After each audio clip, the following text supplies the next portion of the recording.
fresh man ndabona baje kukavumba nyine nawe bitabe sha twese tuba duhagazisha zayo koronije iminsi ko ningwe wagira charuganire Enga nandikire nazambeshe nayo naranze mwanze kuragura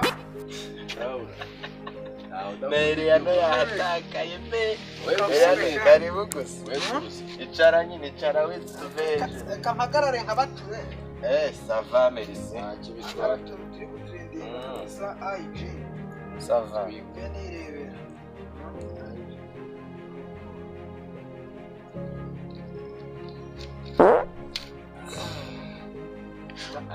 cyarakaze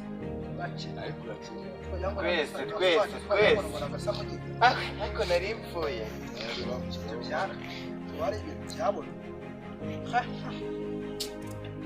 seriese byari byari